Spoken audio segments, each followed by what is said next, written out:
Hello, welcome to the safety briefings.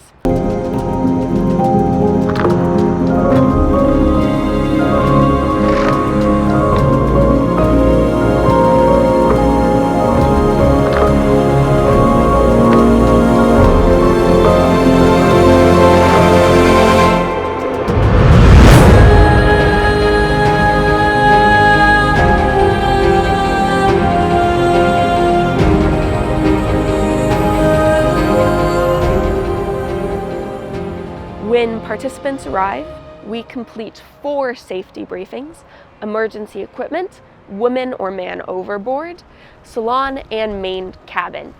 To start our emergency equipment, we always remind participants that our muster station is the timonera, or the ship's wheel. We meet there in case of any emergency, be it fire, danger, woman or man overboard, or abandoned ship. And someone, usually the coach, will complete a roll call. When you hear your name, answer with the word yes. After the muster station in the emergency equipment briefing, the next step is life jackets. We would meet at the muster station first, and should officers instruct the crew and participants to put on life jackets, we will go find them wherever we see on board a little green square with a life jacket in it. Here in the aft, the life jackets are located in these benches just forward of the timonera. To demonstrate how to correctly put on a life jacket, we ask for a lovely audience volunteer. Matthew! Woo! The participant you call up to help you with this will now put on the life jacket with your instructions. So, these life jackets go over the top of the head, and the waist strap goes around the waist under the arms. This part goes over the top of the head, and then you clip and tighten all buckles and straps. Just like that, thank you. Then you must tighten the waist strap, and you can phone a friend if necessary, making sure that it's not twisted. The waist strap must be as tight as you can possibly get it, and it usually helps to have someone help you. And once the life jacket is secure, we instruct about safety features on it. So every life jacket has a whistle, a light, reflectors, and a small ropey. The whistle is used to call attention to the person in the water, as are the reflectors.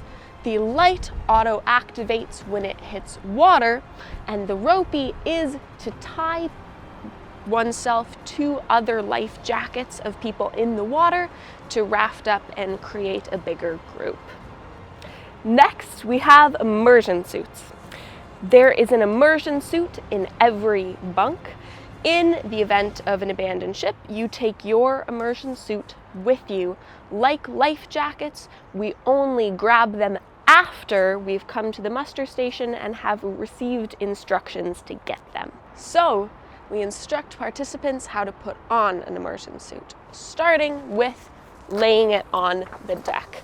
Then we unzip and unbuckle the suit.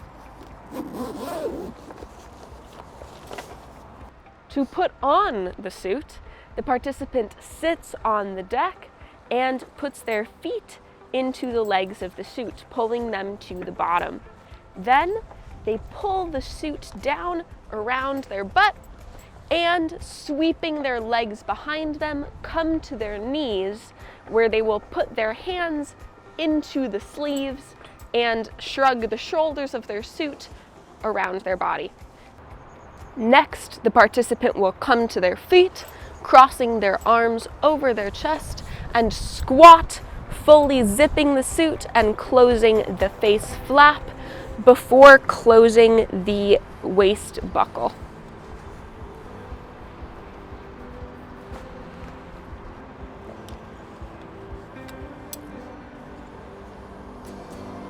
Don't forget the life jacket on top of the immersion suit. When jumping off the boat wearing a life jacket, Remind participants to always hold their life jacket with one hand and cover their nose and mouth with the other without pinching their nose to keep their life jacket from hitting them in the face or from breaking their nose when they hit the water. Next, in emergency equipment, we talk about flares. We have 3 types of flares, and we remind participants that hopefully they will never be using them and only crew with emergency training will. However, we still start by explaining hand flares and by explaining that there are image instructions on the back of all 3 types. For hand flares, you always hold it on the plastic handle and point it away from you and downwind. Each flare is different, but these work by removing the cap and then pulling the string. Okay. Next, we have handheld rocket parachutes. Like hand flares, they have image instructions, and you always point them away from yourself and downwind. These should never be used around helicopters.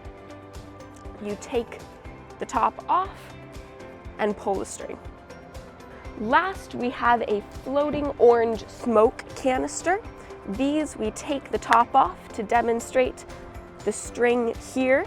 We also show pictorial instructions. These work by pulling the string, making sure they're lit, pointing it away from oneself, and being careful to avoid touching this area because it will produce heat. These then get put into the water and float, and they show wind direction as well as a giant plume of orange smoke. We have 2 life rafts here on the aft on starboard and port. Both hold 25 people, and we have one that holds 30 midships. Even numbered bunks go to the starboard life raft in the case of an emergency abandoned ship situation, and odd number bunks go to the port. There is survival equipment inside both for extended survival situations, and they work either manually by detaching the canister and lifting it over the side of the boat. They automatically inflate when they touch water, or there's an automatic quick release that if a certain pressure is reached will automatically release the canister, causing the raft to inflate. Our next safety briefing is woman or man overboard. Because the best medicine is prevention, we want to avoid this situation altogether. Because of that, we have a few rules. One is 1 hand for yourself, 1 hand for the boat.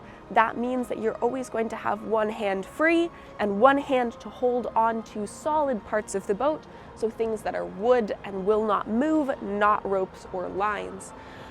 In the event of rough seas, we will also have everyone on deck wear a harness, and we can clip into the safety lines that will be rigged everywhere on deck. If the deck is wet, we also ask people not to wear slippery shoes like flip-flops. And at night, if you come on deck, you must wear a headlamp and you must inform a crew member that you are on deck. If you see someone fall overboard, the first thing to do is to never take your eyes off of them and to yell, "Man overboard." This will start the crew on our emergency man overboard procedure. When you don't take your eyes off someone, you're also going to point at them with your whole hand to show the crew where they are in the water.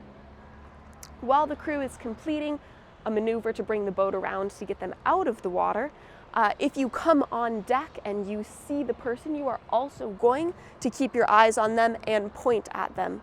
Otherwise, you are going to head to the muster station. If you are pointing at someone in the water, you might hear your name called during roll call.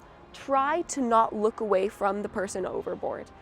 If you come on board and do not see the person but want to do something, you can also throw a life ring or a life vest at them. This has 2 purposes. It will give them something to hold on to, and it will create a trail of breadcrumbs that we can use to follow them with the boat. If you are the person in the water, try to conserve your energy. If you have to, swim to a life ring or a life vest that has been thrown overboard, but do not try to swim back to the boat. We will bring the boat back around to you. Very importantly, if you see someone fall overboard, do not jump in after them. We never want to add people to an emergency situation. Also, When we bring the person back on board, please do not give a hypothermic person alcohol. It actually makes hypothermia worse.